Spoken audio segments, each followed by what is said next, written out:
Hello, everyone. This is Becky, and I wanted to talk a little bit about the reading this week. So I put together a short PowerPoint, and I'm going to talk through it a little bit. So this section that we've been reading about is about relationships. And we in graduate programs in education at Earlham, and I suspect many of you too, believe that relationships are the most important part of being a teacher.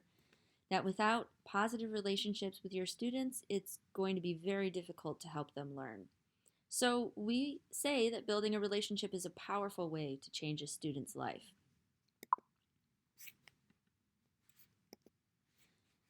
The power of a relationship is quite big. As our authors make clear, building positive relationships with students is important and it is powerful.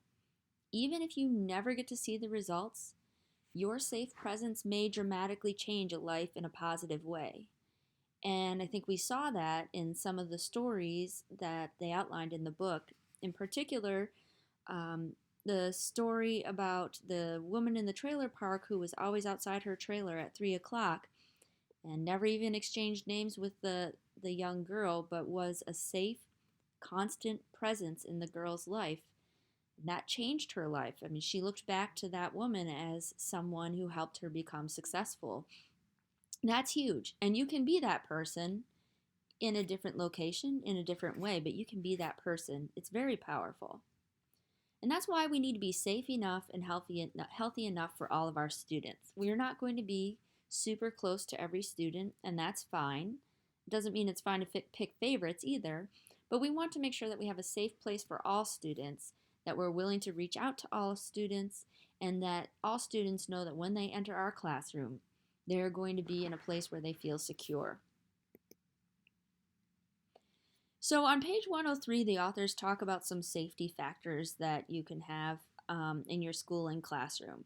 It's very helpful, obviously, if the school campus is safe. It's helpful to have clear expectations, that students know what to expect, they know what is expected of them, and that faculty and staff model positive behavior. You might think that that is a no-brainer, but we see a lot of faculty and staff in the hallways using sarcasm, being negative.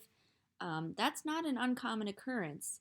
And even if you think you're joking with students, keep in mind that many of them don't understand sarcasm, even at the high school level, but that it's also potentially very damaging.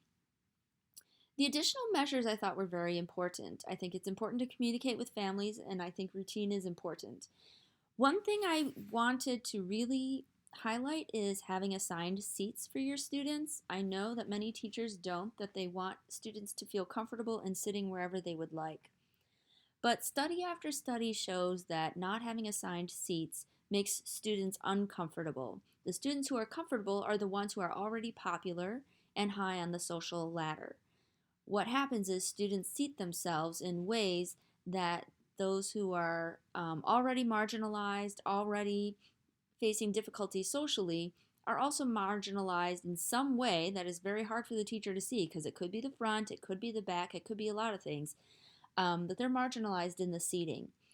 It is very important for students to know that they do not have to try to negotiate their seating.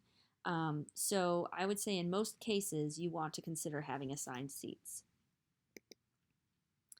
The book also talks about being supportive but having high expectations. It's a difficult balance if you want to be understanding towards your students who are experiencing trauma, but also expect them to do work, expect them to be kind to others. Those are two things that might seem like they conflict. But of course, by having high expectations, you are telling them that you believe in them and that they can do this. So you have to think about what kind of differences you are actually implementing to help those students who are in trauma that are not lowering your expectations for them. And I think that's very difficult, but I think that the doors and windows that the authors talk about later on are helpful in that regard. There may be things that you're insisting on that aren't very important, and we'll talk about that in just a minute. And here it is, finding a window. So the example that the book gave was the math teacher who wanted students to take his tests in a very specific way. He felt like that was how students could show that they had learned the material. And he didn't believe that a student had learned the material because he was failing all of his tests, and was astounded when they talked through a test and the student was able to answer every problem. He found a window that showed that student's strengths without lowering any expectations. The student had to do the same amount of work. Now, I've had a student do oral tests as action research, and it's almost impossible to fit one in for every student. So that's not going to work for everyone, and you have to take care of yourself. You can't be working 24/7. So finding windows does not mean necessarily always bending over backwards, but thinking about what is really important. What do you really want them to be able to do and to know? And what are some things that you can let go? For example, how a student sits on the carpet while you read a story, which is another example that came from the book. The book doesn't specifically address equity very much, and not very much in this chapter, but I do want us to remember that we have to recognize that our institutions were set up by and for people in privilege. So that doesn't mean that people set these institutions up to be discriminatory, although that sometimes did happen, but that we sometimes can't see how our institutions are still racist and sexist, and that we sometimes perpetuate those things unknowingly. So our marginalized students continue to have a different experience, even in our schools. One example, a school that I recently visited had a bunch of new quotes up on the wall, and they were all very inspiring, and they were all by men. I'm sure the people putting up those quotes had no idea that they might be making girls feel a little less welcome. And I'm sure the girls reading those quotes don't think about it necessarily very much, but if they did, or even just subconsciously, they're being told that what they have to say may not end up on a wall, might not belong on a wall. So that's something to think about. We can recognize that this kind of thing is happening without having deficit thinking. For example, in the example that I just said, even if we recognize that our schools are sometimes set up to showcase male accomplishments more than female accomplishments, that doesn't mean that we think that our girls are less capable than our boys. We don't have to say, oh, these poor girls, they're not seeing any quotes about themselves, I should cut them some slack. Absolutely not. We still want to have high expectations for them.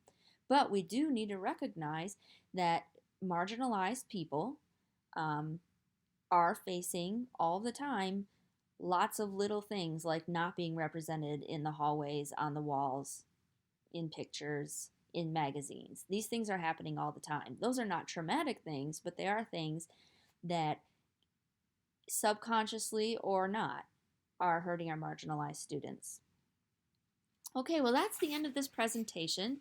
This week there's a little less work for you to do. You are going to be posting a little bit about the reading, but because you have an assignment due at the end of the week, there will be less for you to do online. If you have any questions, don't hesitate to contact us.